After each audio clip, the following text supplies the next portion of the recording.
Hello everyone and welcome back to Ian Do Thing, where I do many things. Today we're going to be playing some Terraria, and this game is pretty epic. I have 2,454 hours on it, and I think this game is really fun.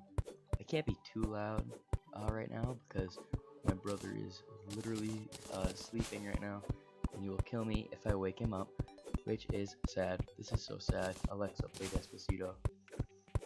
But as you can see, we're in Terraria. The goal of this series right here is to actually, beat a playthrough of Terraria actually for the channel, which I have not done with any of the other playthroughs that I've done on the channel. They've all kind of not been beaten, or they have been beaten, but not on camera, because I just got kind of, I don't know, I felt like I wanted to play them more in my own time than on camera, so I wasn't really able to actually do it. But hopefully this series will be different than that. Now, as you can see here, we've come to a crossroads of two pretty important yet dangerous things. On one hand, there's a cave right down here, and there's a chest in there if you can see it, which you probably can because you're not blind. Unless you're blind, in which case I'm sorry. I'm sorry for your loss. But on the other hand, there is a crimson right over here. We might as well take a bit of this wood, so that we can make better, so we can make some decent wooden armor and a better sword.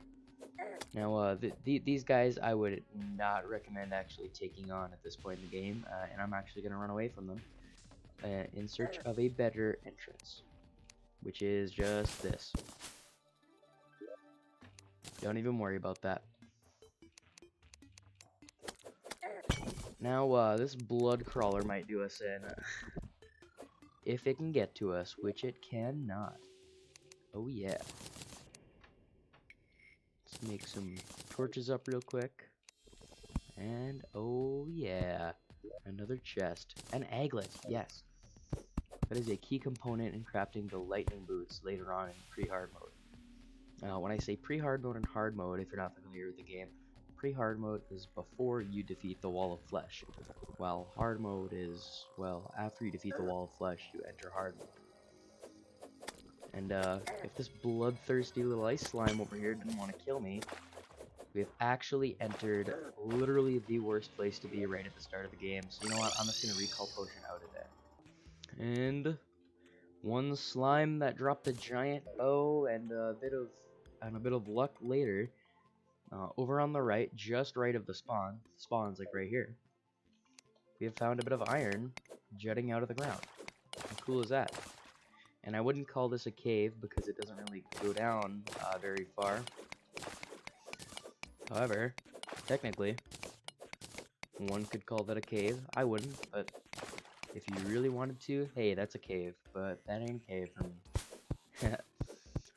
So yeah, I'm just gonna get this little bit of iron and continue my trek over to the right to try to find a nice little cave. Oh, and it started raining. Hopefully that won't kill me with little flying fish everywhere.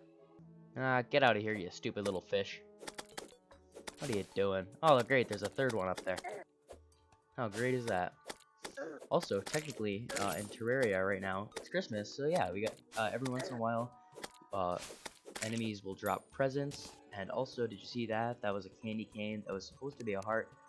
Hey, look at that. Strange plant.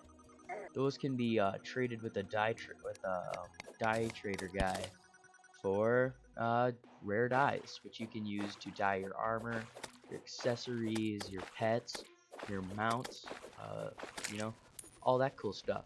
It appears that we have reached the creme de la creme of high-risk, high-reward environments.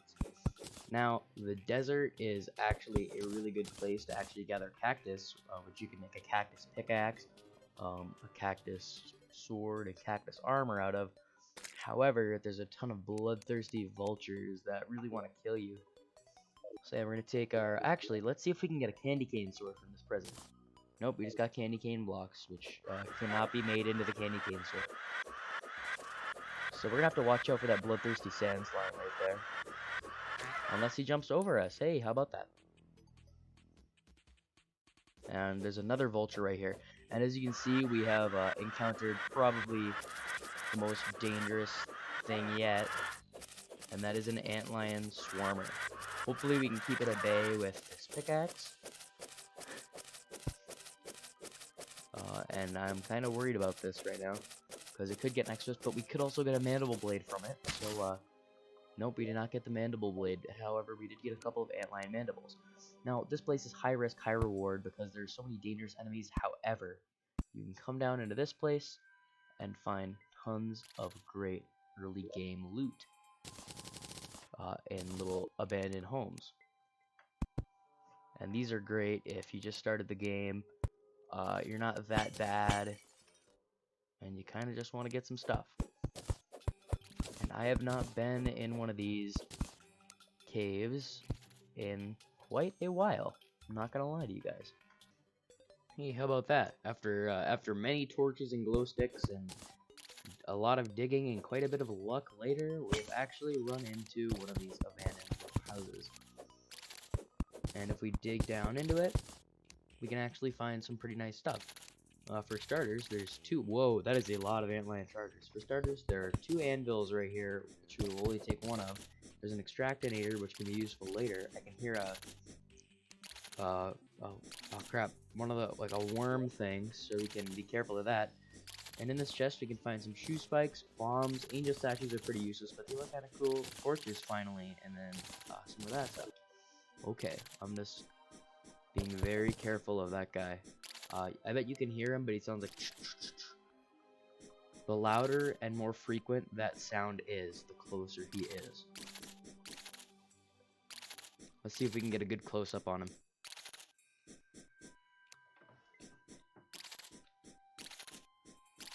Oh, wait. That's not him. Okay. Alright, so it sounds like he's not able to actually reach us. However... Oh, I can hear him now. Yep, there he is. Tomb Crawler. Those things can absolutely end your life in expert mode and in normal mode, so I'm going to leave right now. Oh, wow. It's the perfect time. Nighttime. My favorite time. I hope you can tell that that was sarcasm. Also, we found a fallen star, which is pretty cool. Now, we don't have any stone blocks because we were in the desert. However, we can craft a workbench. Place it down, and put a torch by it so that we can see when enemies are coming towards us. Now, we have cactus and shadewood.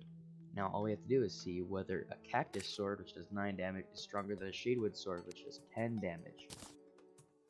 The cactus sword is a little bit larger though, however I'm going to go with the shadewood sword anyway, and then we can throw away the copper short sword, because the shadewood sword is like a normal sword from any other game. Now, this zombie has a nice little Christmas outfit on him.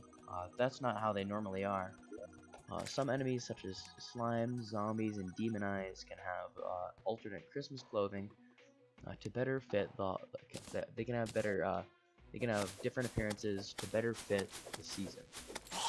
Now, as we kill these zombies, we have a chance for them to drop either a zombie arm or a shackle. The zombie arm being an early game weapon that does 13 base attack damage, which is better than the shadewood sword, and the shackle being an accessory that gives 1 defense when worn. And these raincoat zombies right here, because it's raining, these guys are spawning.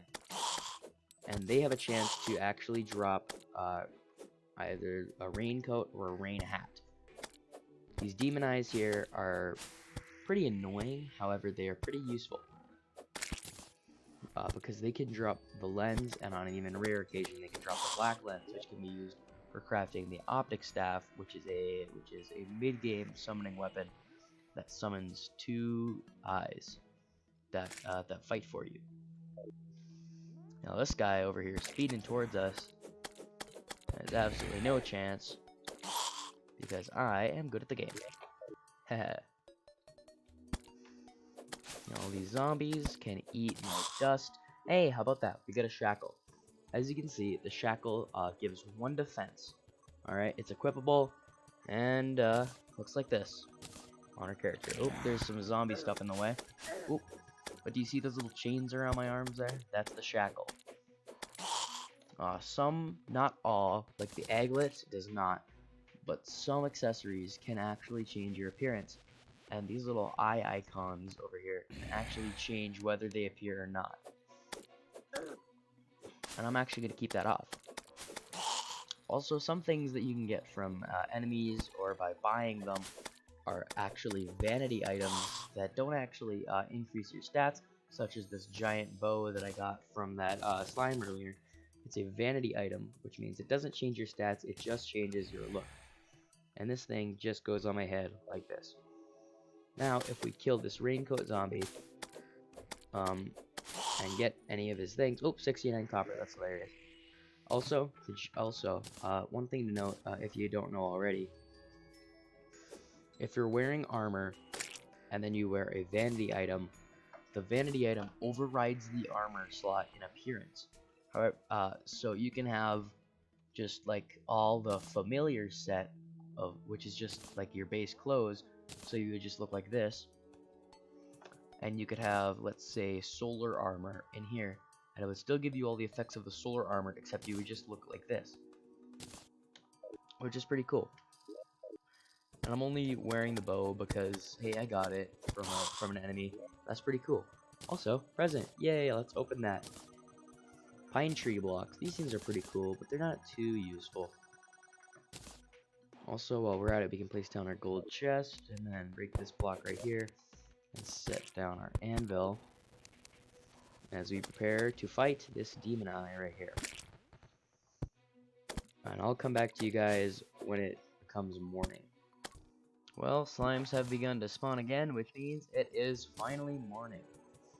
Now, when it turns day, all hostile mobs that spawn during the night actually wander off screen and despawn. As you can see, slimes have started spawning, which means that it is finally night. Which means that it is finally technically the morning, which means it is technically 4:30 in the in-game clock. Now, you can't see it right here. However, we can actually make a clock, which we actually do not have the materials for right now, so I kind of jinxed you there. I didn't jinx you. I kind of fooled you there if you thought I was going to make one, because I don't actually have the materials for one. However, if you make a gold or platinum clock, it will tell you the time right, like, on the minute. And every minute is approximately 1 or 2 seconds. I believe it's every second a minute technically passes in the game. So yeah, does that mean that the game is running technically on fast mode or slow mode? So if every minute in that game is 1 second, then I guess the character would be experiencing time very, very fast. Yeah, because then an hour would only take a minute. Okay. I guess that was kind of self-explanatory probably, but the more you know. Also, something to note, fallen stars, sometimes you hear a tseom, tseom, tseom star at night, a sound at night, sorry, and that is actually fallen stars falling to the ground. And when fallen stars fall to the ground, you can pick them up, and for every 3 you get, you can actually make a mana crystal, which actually increases your maximum mana, which is up here, by 20, right there. I actually only have 2, so I can't make that. But hey, it's worth talking about, because they're useful. Also, there's a really cheap recipe for wooden arrows. For every 1 stone and 1 wood that you get, you can make 25 arrows, and I have 130 of them. And I just did that by mining out this little bit of mining a bit of that stone right there, in a way that wouldn't make it look terrible, but also, you know, made it. I just mined up 3, and I already had some from killing some zombies, because sometimes there's a special kind of zombie that can drop them. Let's open up this present, see what we get. More pine tree blocks. That kind of sucks. Also, I forgot to put these shoe spikes on earlier, and this is one of the ones that actually has a visible effect.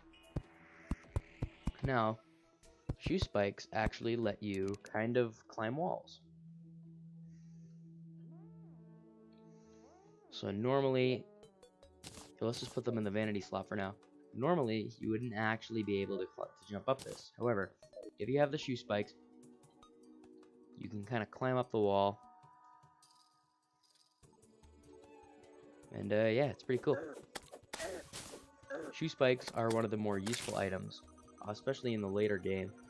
If you get the shoe spikes and the climbing claws, you can make the tiger climbing gear. And if you combine the tiger climbing gear with the tab eye and a black belt that you get from Bone Lees in the dungeon after you defeat Terra, you can actually create the Master Ninja gear, which actually lets you dash around, climb walls, and sometimes you'll avoid an attack, which is very useful.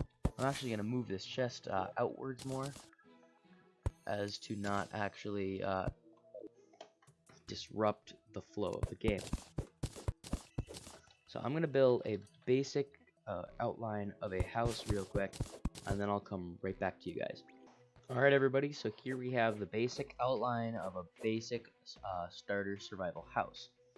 So as you guys can see that I actually made a furnace that only takes a couple of wood, a couple of torches, and 20 pieces of stone, which is not hard to get whatsoever. I also placed down the crafting table and the anvil right here, and yeah. However, it's looking a bit structurally unstable. There's no walls whatsoever, it's just a floor and a roof. However, we can fix that a little bit by adding 2 doors, which you kind of need anyway, so that monsters can't get in, because that's kind of annoying anyway. Now, what you're going to want to do for an efficient house is actually have NPCs, such as this guide right here, actually move in with you. So if you go, I like to do this on the right side of my house. If you want to do it on the left side, you can. Coming up from here, you go 1, 2, 3, 4, 5, and then 1, 2, 3, 4, 5, 6, 7, 8, 9, and then down 1. What you've actually done is made the minimum required space for an NPC house in Terraria, which is pretty cool. And now what you can do is break out 3 or 4 pieces of wood from right there and place those with platforms so that you have easy access to this area, so that you don't always have to go outside, go up these little platforms on the sides. Also, make sure that you're putting little platforms on the sides here so that you can actually reach all of the houses, because you'll eventually have a big tower going all the way up, and off the left you will have platforms acting as an arena for boss fights such as the Eye of Cthulhu and the Twins and the Destroyer and Skeletron Prime. Maybe not the Destroyer.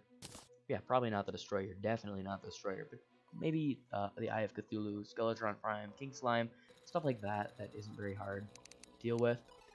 Then you might think, well, Ian, this doesn't have a door on it. Well, you're very wrong, because you actually don't need a door. You can literally just put some wooden platforms right here, and that actually acts as a door. And since this is the minimum requirements for a house, I actually know this perfectly. Okay, so if you come into your crafting table, you can see wooden walls or stone walls or dirt walls or shade wood wall, whatever you have that can be made into walls. I like to just use plain old wood so that it all matches. Let's just kill this guy real quick so that he's not in our way. And you make 1, 2, 3, 4, 5, 6, 7, 8. And that makes 32 wooden walls. So you come in here, you press control so that you're in smart cursor mode, and you just hold down the cursor, and you're good. Just put a torch down, come back down to your crafting table, make a normal wooden table. This is important because you use 2 more wood to make a workbench than you do to use a normal wooden table. You make a wooden chair, and then you come up here, place down your table, place down your chair, and then if we look in here, housing query, you have a suitable house for your NPCs. So I'm going to place him in there because I like having the guide on the bottom one, so I can right click on him, look at crafting recipes if I need to. And that is literally a basic house. What you're also going to want to do so that mobs are unable to spawn inside of your little work area, your house down here, what you need to do is also put wood walls inside here. Now, your house size may vary. So just make about 100 or so wooden walls, or any type of wall. If you make glass eventually, you can make a window behind it using glass walls. And looks like we only need one more. I was only one wood wall build off. Yep. So that's perfect. So you're gonna want to line the inside, the entire inside, with wooden walls or any type of wall you want.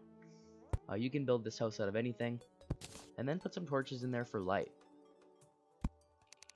So what you've done is built the perfect little starter house that's expandable. You can work upon it. Once you run out of space in here for decorations and banners and workstations and such, you can put them up here. And if you run out of space up here, you're going to have an arena that comes off of all these platforms anyway, so you're able to actually do it again. Now we actually have a gold coin. So what I want to do, since I don't want the dye trader to move in yet, I'm going to actually place that strange plant, also the bombs in there, because I don't want the demolitionist to move in right now. I want the merchant to move in, because I have enough coins. If you have at least 50 coins, the merchant will actually move into your house. Also, 100 copper coins, 1 silver coin. 100 silver coins, 1 gold coin. 100 gold coins, 1 platinum coin. 100 platinum coins, you're filthy rich. 1, 2, 3, 4, 5. 1, 2, 3, 4, 5, 6, 7, 8, 9, and then come down 1. Then 1, 2, 3. That's technically your door. 1, and then 2.